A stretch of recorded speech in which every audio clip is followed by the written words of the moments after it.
For the past 2 months, I have been in a quite unfortunate, albeit a small reading slump where even though I'm still reading books, I'm not getting through anywhere near as many as I used to. I'm not reading as many pages as I used to. It's not as exciting as it used to be. And I'm not looking forward to books as much as I would like to and as much as I used to look forward to them. Receiving book mail is not as fun, and buying books is not as exciting, and sinking my teeth into new releases is not quite the experience that I would love it to be. And that has not been caused by entirely bad things. I have moved apartments, I have been busier, I've moved in with my partner, and I've been enjoying other things. I've gotten back into gaming, which I'm not entirely sure is such a good thing, but not necessarily a very bad one either. So I've just been dedicating a lot less time to reading as I used to. But with that said, I would really like to get back into it. Luckily, I was reading a lot at the beginning of the year and in summer, so I've actually hit my Goodreads goal of 52 books, and I've even exceeded it. I'm currently sitting at 54 completed books. But last year, I managed to read 61 books, and I would like to beat that this year, and I would like to reach at least the number of 62, potentially, hopefully more, and I thought there's no better time to start than now. We still have a month and a half left to go of 2025. I am filming this on 11th of November, so there's still quite a chunk of November left, and there's still a whole month of December. I don't know how many books I will manage to read in that time. I have made myself a list, and it's an incredibly optimistic one. I still need 8 books to reach the number 62. I have made myself a list of 12. So if I finish all 12, that will be absolutely amazing. If not, then I would like to hit at least 10, but 8 is the absolute minimum. And the vast majority of these books are 2025 releases. I quite enjoy reading new releases. I buy a lot of them, I read a lot of them, I review a lot of them. I have a lot of them on my shelf, and I have actually been really good with that this year. I think out of all the new releases that I have purchased, I have read, I want to say most of them, but there's still quite a few left on my shelf, and I thought there's no better time than now to try and read as many of them as I can, so then I can decide which one was my favorite 2025 release and whether I agree with Goodreads choices and with Goodreads winners, since that list is also coming up. So a lot of the books that I have chosen, apart from being 2025 releases, they're also on the Goodreads list, or at least the initial draw that we get in the middle of November. So I thought it could be a fun idea to familiarize myself with these books and decide for myself whether I like them or not. Other than that, there's 2 books that have been selected by book clubs. One is the book club that I'm a part of, one is the book club that I have started. They're both in person book clubs. And there's 2 books that have won awards. One is a Waterstones debut novel of 2025, and the other one is the winner of the Booker Prize. And to start off with, as number one, is the book that I have actually already started. It was one of my most anticipated releases of 2025 ever since I read the first book, and is The Strength of the Few by James Islington. I was really looking forward to this book. I was a huge fan of book one, The Will of the Many. After I read it, I couldn't stop thinking about it. I couldn't find anything that would match the excitement and the joy that I felt when reading it and the emotions that I felt when reading it. So I am really looking forward to getting through this. I am about 100 pages in, so I have just over 600 pages left. It's quite a chunky book. This is going to be my first one for this challenge, and hopefully it doesn't take me too long to get through it. Even though there's quite a few pages, I think it would be a relatively quick read for me, considering how much I enjoyed The Will of the Many and how much I want to know what happens further in the story. And so far, in the first 100 pages, I have not been disappointed, albeit it has been a little bit confusing with how the book starts, but I don't want to spoil anything. This is the one that I was looking forward to the most, and the one that I look forward to reading through the most. So, this is the book number one.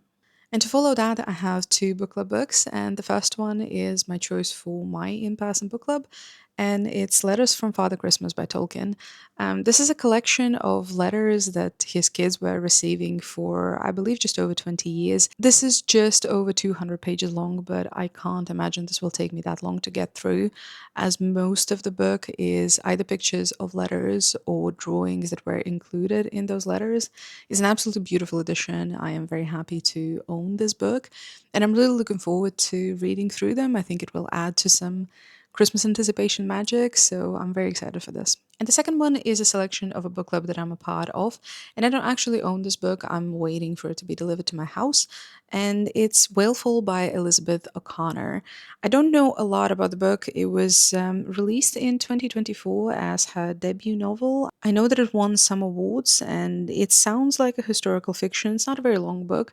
The premise sounds quite interesting, so I'm looking forward to reading through that and seeing what I think for myself. And next on the list, I have Waterstone's debut prize winner for 2025, and it's The Artist by Lucy Steed. I was mainly drawn to it because I really enjoyed the winner of 2024. I thought it was a fantastic book, so The Artist really caught my attention. It's a fairly short book, I think it's just over 300 pages, if that. And we have two main characters, Etty and Joseph. She's a reclusive painter, and he's a journalist who wants to write a story about her. I don't know much else about the book. I haven't really read any reviews or even the synopsis. This is really all I know. I also know this is a historical fiction set in 1920s. So I'm really looking forward to this book. I think it's going to be at the very least poetic and beautifully written, and I'm really looking forward to that. And as I mentioned, I also want to read the Booker Prize winner of 2025, and the winner has recently been announced, and it's Flesh by David Sasley. I hope I'm not butchering the last name, but I'm pretty sure I am. And it's quite an interesting story. I haven't read the entirety of the synopsis. All I know is that the main character is 15 years old, and the story starts with him being in a relationship with a married woman. I'm not entirely sure how enjoyable I would find reading of that relationship, but I'm curious to see as to why it was chosen as the winner. I'm curious to familiarize myself with author's prose and see if maybe the story surprises me. Maybe I would think it's worthy of the win. But the only way that I can judge that is by reading it. So this is the next book on the list. And next on the list, I have a book that has been nominated for Goodreads Choice Award for Best Historical Fiction of 2025 and is Good Dad by Charmaine Wilkerson. Now, to be quite honest, I am going in blind and I would like to keep it that way. I know that this is a historical fiction about an affluential black family, and I believe it explores the history of that family. And this is as much as I know, and this is as much as I would like to know. All I know apart from that is that it has pretty good reviews and pretty good rating on Goodreads, so I'm really interested in reading it. It's not a very long one. I think it's just about 400, maybe over 400 pages. So I'm curious to pick it up and see what I think. And the next one is another book that has been inspired by Goodreads Choice Award, and it's The Names by Florence Knapp. This was another 2025 release that I picked up on release because the premise sounded really interesting. I believe it tells the story of the importance of the choice of a name of the person and how that affects the continuation of their life. So I was really curious to read it and see again what I think of it. Same as Good Dirt, it's not a very long book. I think it's just over 350 pages. I'm not familiar with this author's writing and I don't know much of a story. I've mentioned this before in my previous videos. I do quite like going into books blind, so making TBR videos can be a little bit unexciting because I don't actually talk a lot about the plot and more about why I'm curious to pick up these books. But this has definitely sparked my interest and I definitely want to dig into it and see what I think. I think this might become one of my favorite books of 2025 for no reason whatsoever, but I'll see if that opinion changes. And moving on, I have a romance that has actually been sitting on my shelf for a fair few months now, and I have been looking forward to reading it. And it again has been inspired by a Goodreads Choice Award, and it's First Time Caller by B.K. Borison. I've heard wonderful things both of this specific book and of the author altogether, so I'm actually really looking forward to it. Of all the romances that I had on my list to read for this year in my romance reading challenge, this was one that I was looking forward to. Maybe not the most, but it was definitely quite high on that list. I think it should be quite a light-hearted, fun love story. I'm not entirely sure on the spice levels. I'm sort of hoping that it's going to be quite low on that.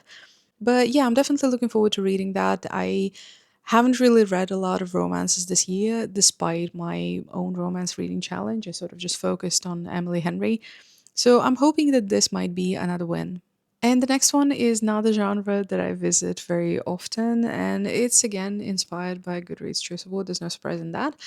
It's actually a book that I have had on my shelf for a fairly long time. I think ever since it was released, and it's The Buffalo Hunter Hunter by Stephen Graham Jones. I have had incredibly good things of him as an author. I have had really good things of this book itself. I know that it's set in 19th century or 20th century. I'm not entirely sure actually. It's Wild West and vampires. That's about all I know. It has been nominated as the best horror. I have heard really good things of it, so I have all the reasons to suspect that it might either win in that nomination or be one of the top choices. So I'm really curious to get into it. I'm really curious to see how I like it. I think out of all the horror things that quite admittedly terrify me a fair bit, vampires are probably the ones that don't scare me as much. I probably have Twilight to thank for that.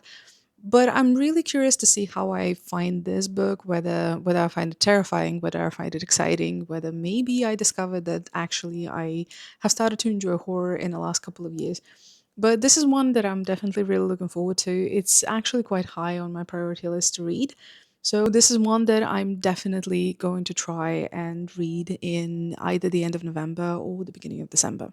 And to continue, unsurprisingly, it's another Goodreads Choice Award nominee, this time in the science fiction genre, which surprisingly to myself, I believe, haven't read a single book from nominees this year because I actually don't think I've read a single sci fi book this year that has been released in 2025, even though it's one of my favorite genres. So definitely would like to read this and see if I like it as much as I suspect I might. And the book I'm talking about is Death of the Author by Nnedi Okorafor.